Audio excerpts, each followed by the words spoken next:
বেগুন দিয়ে ইলিশ মাছের ঝোল। তাই প্রথমেই আমি বেগুন আর অল্প তেল দিয়ে ভেজে নিলাম এবং তার মধ্যে দিয়ে দিলাম অল্প নুন এবং পরিমাণ মতন হলুদ। তারপর বেশ ভাজা ভাজা হয়ে গেল। বেগুন দিয়ে ইলিশ মাছের ঝোল আমার খুব ভালো লাগে, তাই একটা মাত্র ইলিশ মাছ দিয়েই আমি আমার ঝোলটা বানিয়ে নিলাম।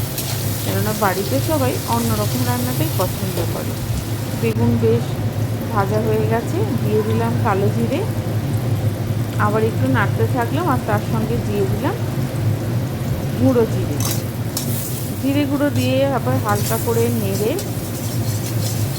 ভাজতে থাকলাম এবং এর মধ্যে একটু নাড়াচাড়া হয়ে বেগুন যখন ভাজা ভাজা হয়ে গেল মশলার সঙ্গে, তখন দিয়ে দিলাম একটুখানি জল, একটু কাঁচা লঙ্কাও দিয়ে দিলাম যাতে ঝাল ঝাল হয়।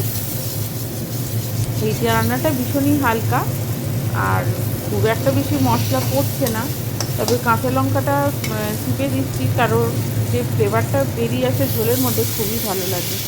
এবার জল দিয়ে কিছুক্ষণ ফুটতে দেওয়া হলো। তারপর যে ইলিশ মাছটা আমার জন্য রেখেছিলাম, তো সেইটাই হলুদ আর একটু দিয়ে দিলাম, কেন হলুদটা একটু কম কম লাগছে। থ্যাকথ্যাকে ঝোল কার ভাল লাগে। তারপর একটু ঝোলটা ফুটে এলো আর ইলিশ মাছ দিয়ে আর একটু ফুটিয়ে নিলাম।